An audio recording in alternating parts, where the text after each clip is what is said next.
Tem dois cientistas, um de Harvard, inclusive, Christix e Fowler.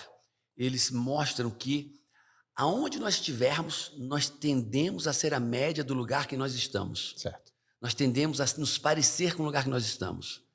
E aí, a partir disso, depois de muita perspicácia, muita observação, muito estudo, eu tenho uma frase que diz assim, cara, quer viver a metanoia? Você tem que escolher o lugar certo, com as pessoas certas e nos conhecimentos, os saberes, as informações certas. E está dentro do que você falou. Se eu estou no lugar certo e a média é alta, eu vou me tornar a média do lugar certo. Exato. Tá entendendo? Exato. Agora, se eu estou no lugar errado, eu vou me tornar a média do lugar ruim. Sim. Do lugar errado. E aí, o problema está feito também. Sim, sim. Então, assim, já que a gente está falando de performance, aonde você escolhe estar? Eu sempre estive num lugar de pessoas melhores do que eu. Lugares e pessoas. Sempre. Porque, veja, se eu fosse disciplinado no lugar errado, se eu fosse disciplinado com a pessoa errada, se eu fizesse pergunta para um mentor que não entende do que fala. Então, desde menino, eu fui colocado, inserido no ambiente de competição, de treino, de atleta, de treinador, de responsabilidade. E sempre tinha alguém melhor do que eu. E aquilo sempre me empurrava, sempre me empurrava, sempre me empurrava. Vou ter que me preparar mais. Vou ter que me preparar mais. Vou ter que me preparar mais. Porque competir contra um César Cielo, cara, contra um Gustavo Borges, contra um Fernando Scherer, era muito difícil. E muitas vezes era impossível. Então eu falava, como é que eu faço para conseguir vencer esses caras? Se tudo que eles fazem, eles são melhores do que eu, e ali eu ficava encontrando mecanismos em mim, né, para atingir essa performance. E eu hoje, assim, eu também respondo uma questão que é assim, por que você foi para o desenvolvimento humano? Eu fui porque primeiro eu precisava para mim. Tá. Não foi uma coisa assim, putz, eu quero fazer isso pra minha vida. Não, é porque eu tava competindo. Eu disso. preciso, cara. Como é que domina esse troço que eu tô sentindo agora? O que eu tô sentindo? Por que eu não tô conseguindo repetir? Eu vou bem no Campeonato Brasileiro, mas quando chega no Campeonato Sul-Americano, que esse pensamento não existia, aí fui pra uma Copa do Mundo, errei um erro Uma batida? juvenil, assim, sabe? Nossa, isso aqui era uma coisa que Nossa, eu tô com 25 anos e errei uma coisa que é de petis. O que aconteceu? E aí eu falei, preciso aprender. E quando eu aprendi, um mundo se abriu para mim. Na verdade, eu não aprendi, né? Eu meio que descobri, porque aprender, a gente não aprende tudo, né? A gente fica num constante aprendizado. Mas quando eu descobri que existia, sim, explicações, existia neurociência, emoções e sentimentos são duas coisas diferentes, mudar um estado emocional não é tão complexo como a gente acha, crença da forma que entra, ela também sai.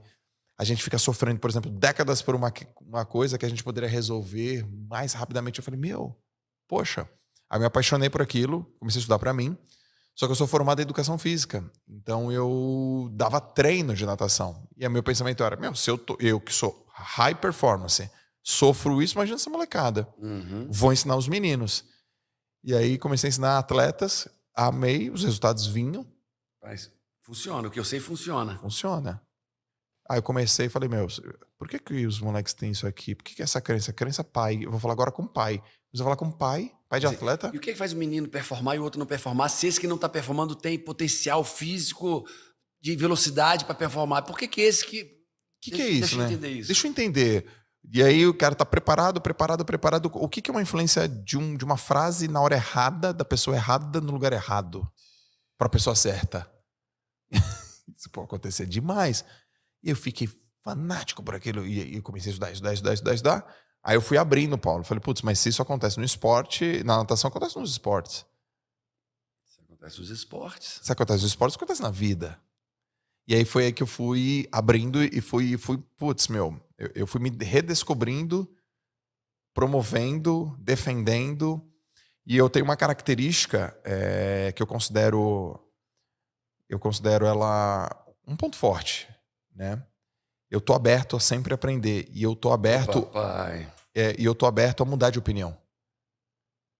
Pô, pensei melhor, putz, eu acho que eu tô errado nisso aqui. Cara, eu digo assim, eu tô aberto. Toda hora eu digo, eu não tenho compromisso com meus erros. Paulo, mas você não falou isso da outra vez. Você falou o contrário, foi? Olha, é zero compromisso com os meus erros. É zero compromisso com o que eu falei no passado.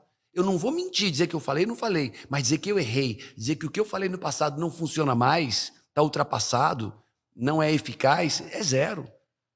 Achei uma coisa melhor. Eu estou pronto para mudar de opinião. me arrepender, pedir desculpa É. e mudar de ideia. Vamos imaginar, você pega o teu livro, O Poder da Ação. Vamos imaginar que você vai fazer uma versão revisada e ampliada. Pode ser que em algum momento você fale, puxa, na versão anterior eu quero fazer um adendo aqui, eu quero adicionar uma coisa, né? Tirar algo. Ou eu quero tirar alguma Tem coisa. coisa melhor do que isso, não funciona tão bem como eu pensava. E eu sempre tive isso, mas eu era um cara local, pequeno, microcosmo da natação. E depois que eu fiquei um cara reconhecido na internet, eu tive uma síndrome do impostor muito grande. Sério? Muito grande. Então, por exemplo, a pessoa me encontrava, você mudou minha vida. E eu falava, E você fala assim, não, pô, peraí, pô. Não, quem mudou a Que vida é foi isso? você, pô. Não, você mudou minha vida. Eu vi uma live sua, você mudou minha vida. Emagreci 40 quilos. Não, pô, é porque, poxa vida. Obrigado e tal. E aí, seu livro mudou minha vida.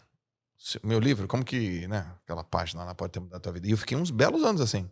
Até um dia que eu me fiz uma pergunta, peraí, eu já li algum livro que mudou a minha vida? Vários. Então, meu livro pode mudar a vida das pessoas? Sim. Porque é o conteúdo certo para a pessoa certa na hora certa. E aí eu fui quebrando isso dentro da minha cabeça, porque eu achava, não, quem muda... eu tinha uma crença que ninguém muda o mundo.